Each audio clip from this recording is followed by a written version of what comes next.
Hello, y'all on YouTube. This is Rob with Rob's Nerdy Knives. Today I have a very interesting impressions, a review of two knives that came in from QSP. QSP's been sending a bunch of knives out to us to have a chance to review, and this is part of the Apex Pass Around, so we get to try some of the manufactured knives. Prototypes or brand new releases, brand new designs. This is one of those.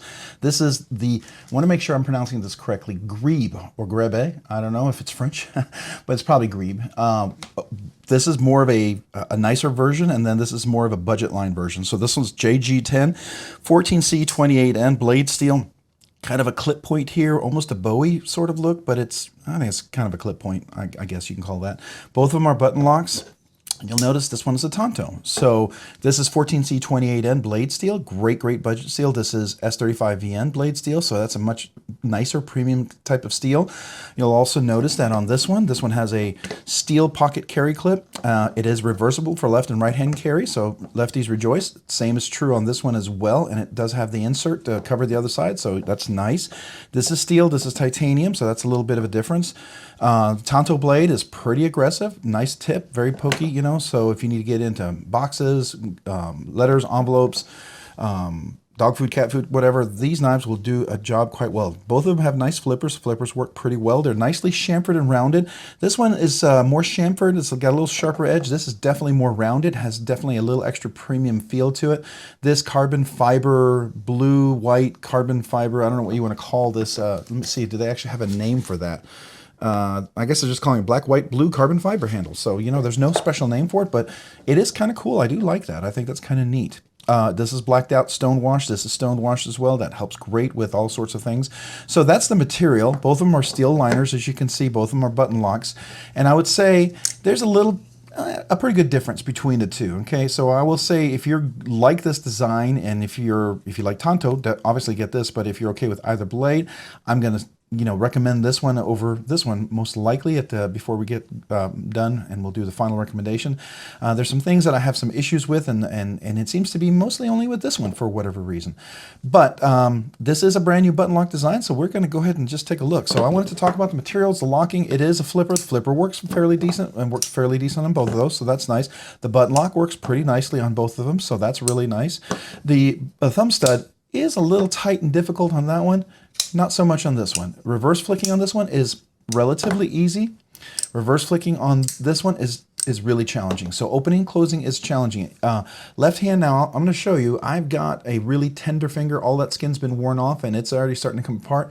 And that has a lot to do, not with this one here. This particular one has been much more gentle on my hand, so this one's pretty good. But I will say it's this one here. This left-handed flick, this on the left side here, or reverse flick, is next to impossible. I don't know. I got a first version of this, and I couldn't even right thumb deploy this. It was not good. Okay, and this is a much better version, I will say. And you know, this is the first time I've had it out of the box. I've been flipping it like crazy, and that's why my finger's so tender and raw. I'm hoping it gets better. I want to say I may be feeling better, but man, it is. That tuning on that with that button lock here is super tight. I don't know if they're going for a super strong detent. So if you like super strong detent, you're going to love this. If you're expecting to be able to use this button lock reverse flick, after a while, it's going to rip the skin right off there. And I got pretty good calluses on here. So that's a lot of shredding of my thumb there. I'll just be quite honest with you. And I will just say that's kind of a bummer. Okay, so you have to keep that in mind as far as the knife goes. So the actuation on this one is not as great. The button lock works pretty well. I did oil it. It was kind of squeaky and sticky on this, and that seems to have closed up. But that thumb deployment on that one is just not great. Part of that is going to be the engineering. The cutaway, I wish it was a little easier to access, because I think, see, if I get more of that angle, that is a much easier deployment. Just even on this side, that is a much easier deployment. But the angle pushes you down here, and that really stresses the point out. So over here, it's super easy to get there. I'm not a fan of that. I know like the Tactile Knife Company, they had the Rockwall. It had a weird kind of cutaway to get in there, and it was really difficult. And it's great for little bitty thin fingers. If you got a thin little pointy finger and you don't have big meaty fingers like me, no problem at all. But the Rockwall, I couldn't use that thing. That was ridiculous. I couldn't get my finger in there. It was ripping up my thumb. It was made for, you know, a finger gets half the size of my thumb. So this feels like the same way. This is a very much favored of skinny, longer, thin fingers. And, you know, and if that's you, then I think you will really enjoy this. If that's not you, I think you'll struggle as I have, and I do not find that enjoyable. This is by far the better one, okay, as far as materials, as far as opening and closing, as far as even how the button lock actuates. It's really smooth on this one, I will say. This one's just really nice. This one is still a little gritty, but it's gotten much better, much better. But man, that thumb stud is just horrible. Now, I will tell you, this flipper is not my favorite because it almost reminds me of a Rick Hinderer, okay? It's got that weird look. We'll talk about ergonomics when we get to that in a second. Let's see here, what else? I think that's about it, you know? There's no cutaway. It is like a little cutaway here for the button lock. Once you do deploy it, it does stick out quite a bit. If you're over here left-handed, can you disengage it? I guess you sort of could, but yeah, actually I can. Yeah, I think I can. Yeah, sort of can. It'd be really challenging to do that, just so you know.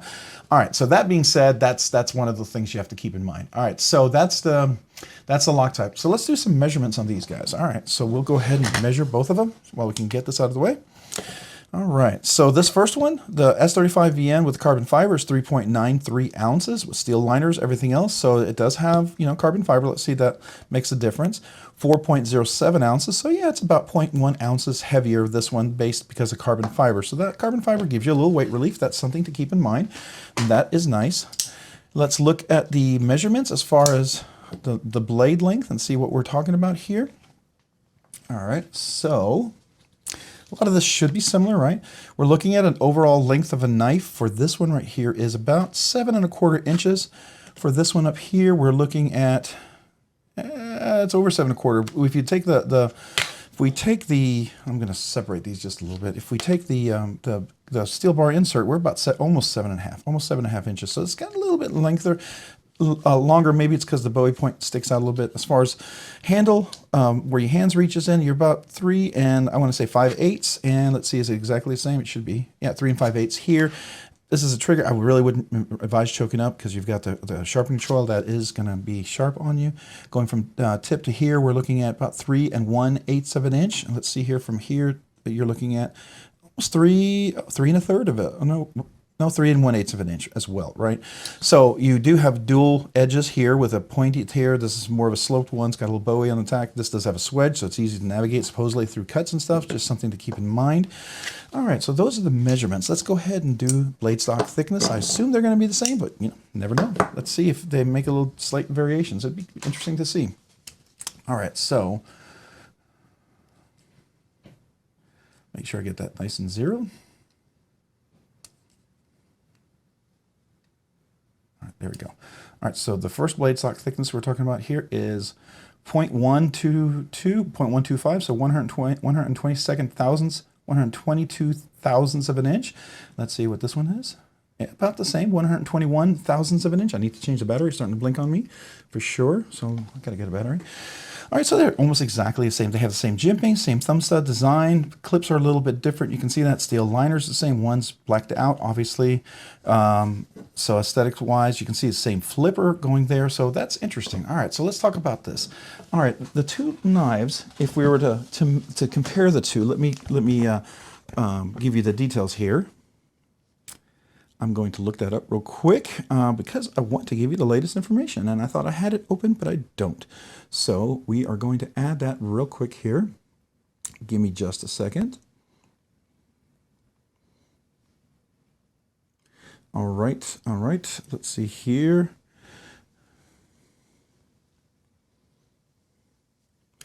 All right, so the carbon fiber one, this is definitely going to be in the knife category as far as regular knives, because this runs about $167.50. Now you can use the RNK10, my coupon code, to get a little 10% discount, so keep that in mind. The JG10 is definitely going to be a little more budget friendly, and so that one's going to run $68.85, and you get the 10% on that one as well, so that's going to be a little more budget friendly as well. So keep that in mind. So this is definitely, you save a lot, and I mean, if the knife really appeals to you, there's a definite savings. And if you like a really strong thumb stud, you're going to like this. If you don't like a ridiculously almost impossible thumb stud to work, you may not like this. Okay, I'm just being straight up telling you how it's tearing up my finger. This is by far the way better one. The first one I got, it was impossible to deploy. It was literally 2 fingers trying to, it was I considered it defective, so I asked them if we can get another one, and we did, and this one's much better, I will say that.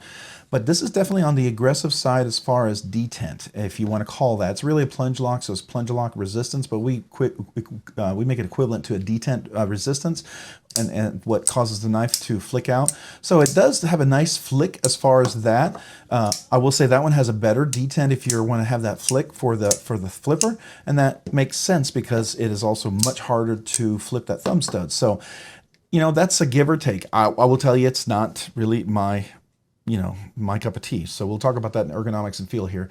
EDC, both are definitely great EDC knives. I think one is a great budget steal, for the price. You really don't have to worry about destroying it. The other one's going to be a little more expensive. So, it's still a great price for the knife revolve, for the materials you get. I think it's relatively, nice if the carbon fiber and S35VN blade steel really appeals to you.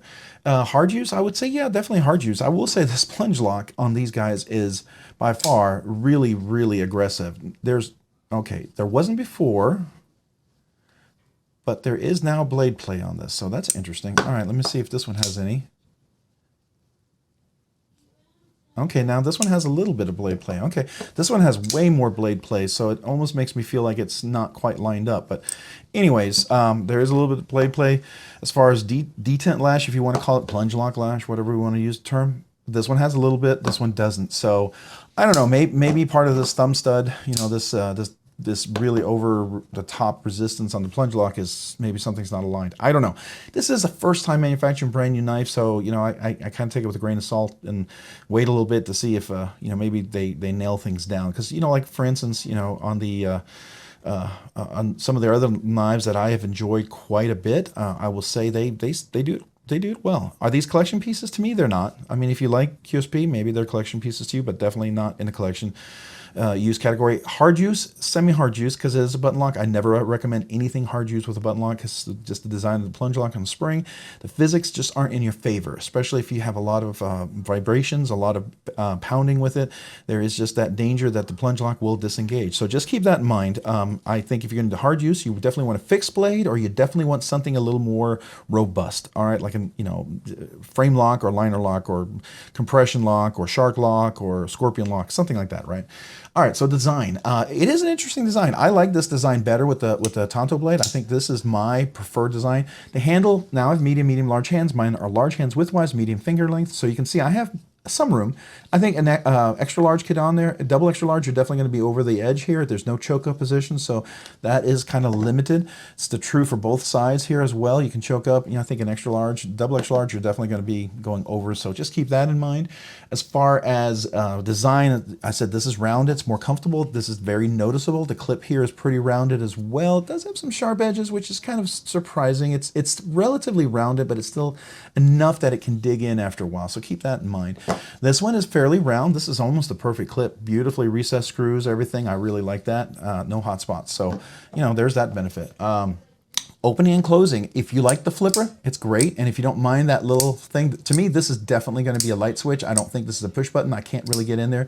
I could do it, but it's not comfortable. I just don't like that shape. There's several knives that have this, and I'm not a fan. Like the Hinderer, if you have a Hinderer flipper. I have a Hinderer non-flipper, and I love that, but I don't like the flipper. I don't like this kind of goofy flipper that sticks up. That's not ergonomics, not comfortable. This is just, I'm not a fan of that.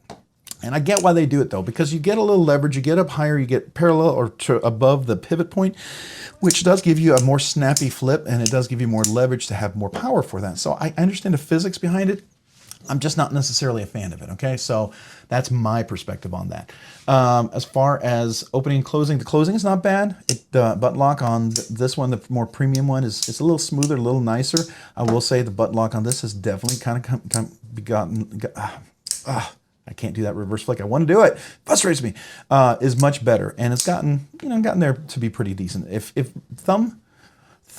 reverse thumb stud flicking is not a big deal, this may be just really an awesome choice for you. Just keep that in mind.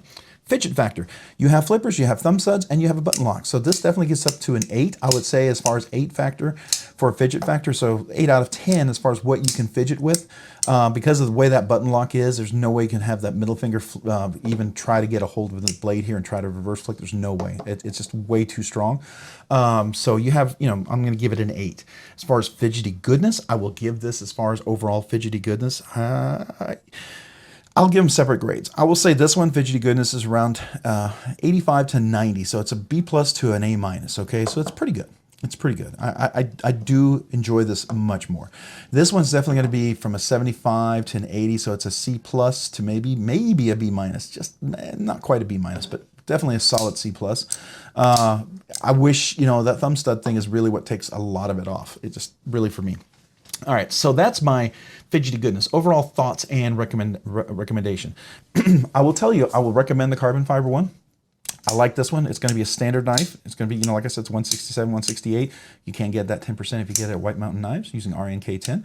But, or you go to any of the other affiliates and you want to find it over there, feel free to do that as well. And just maybe use one of my affiliate links. I would appreciate it. But anyways, I think this one's recommended. Of the two, I would recommend this. I would feel very comfortable. I like this one. The first one I got of this one was much better. This one's even better. First one I got, this one was horrible. And this one is much better, but I still don't like it. I don't like the thumb stud. I don't like how all this is. It just feels a little too strong. This one here was, the thumb stud reverse flicking was a little challenging at first when I first got it, but it has now since broken in really nicely. So I think that's a good thing for this one. This one has yet to really break in. And I can't figure out, sometimes it just won't move at all. And I got to get in there and do something weird, and then I don't get the right leverage. And I feel like I'm going to cut myself, right? Because you just don't have a good way to present. And then this here got kind of loose, which that's kind of weird. So, I'm not going to recommend this knife. If you like it and you love it and you want to spend the money and you get a good discount, go for it. But that's just my thoughts, my impression. This is just my review, my impressions of this knife, okay? It takes it from my perspective, what I like, the aesthetics I like, and my experience. And so, you don't have to agree with me. You can disagree with me. You could find something that I really like, and if I like it, you're going to hate it. There you go. That helps you out. And if you know something I hate that that you love, and I hate it, you're going to love it. So take everything with a grain of salt. Learn from people. I'm just giving you my experience from my hands. I got stubby little meaty fingers. So medium, large hands, large widthwise, medium lengthwise. If that fits your ergonomics, then that's something to keep in mind. So one's recommended, one's not, and that's kind of where I stand on that. If you have any questions about the knives, please feel free to comment down below. Let me know. I'd love to answer your questions. If you have any ideas, questions for the channel, please feel free to do as well. I'd love to hear your ideas maybe for Rob's Rambling. That would be cool. Hey, if you found this content fun, interesting, worthwhile, entertaining, or informative, would you please consider hitting the like button down below? If you've already hit that like button, would you consider hitting the subscribe button? Subscribing and liking the channel really helps me out a lot. Be able to produce more content, do more things, and ultimately get more things out to you guys. So I appreciate that very much. If you've done all that, maybe consider hitting the notification button so you can be notified of future content. Hey, and if you haven't already checked me out, maybe check me out over on, let me get that over here, on Instagram at robs_nerdy_knives. Again, that's on Instagram at robs_nerdy_knives. Thanks so much for watching today. Have a great day and a great week. Bye.